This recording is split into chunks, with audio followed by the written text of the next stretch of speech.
A very long time ago, in a very small village called Ogede in Imo State, there lived a really handsome man called Mokedi.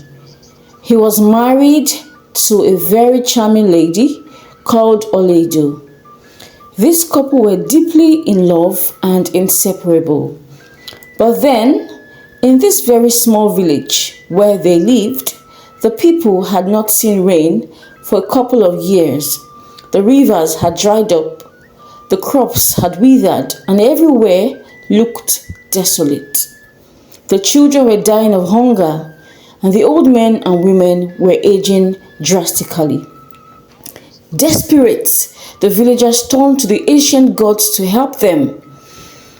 The oracle, a mysterious figure who spoke with the voice of the spirits, delivered a heartbreaking message. A life must be given to save the village. The oracle chose Oledo. She had the purest of hearts. Wakedi was torn between his duty to his people and his love for his wife, Oledo. But then he had to make the painful decision, believing it was the only way to save the village. She was sacrificed to the gods. 2 nights later, the rains came. The people danced and rejoiced in the rain. Joy was in the air and the village was saved. But Nwokedi's heart knew no peace.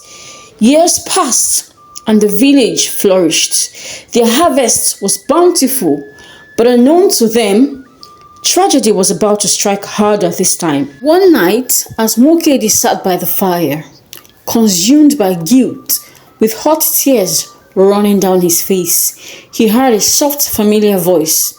Nwokedi, it whispered, echoing through his quiet hut. He sat up, his heart pounding. He saw a figure standing in the doorway. It was Oledo. Her eyes filled with sorrow that mirrored his own. Oledo, he gasped, tears streaming down his face. Is it really you? Her voice was gentle but firm. Yes, my love. I have come back, but not to torment you. I have come back to avenge my death. These people took me against my wish, and every one of them will pay.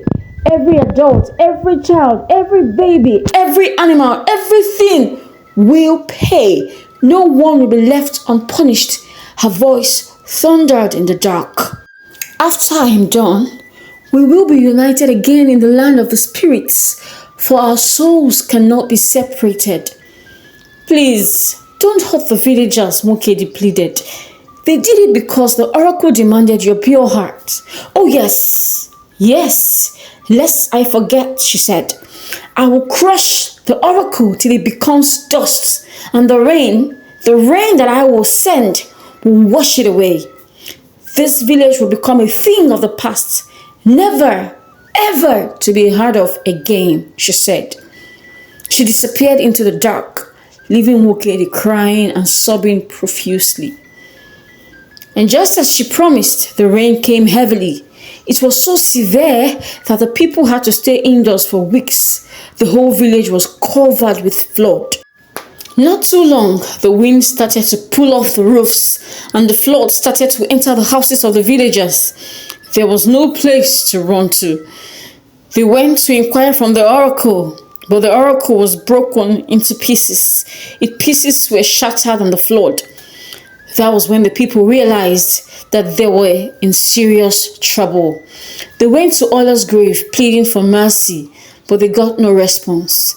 They went to seek help from Nwokedi, but Nwokedi was lying lifeless outside his room. He had drowned.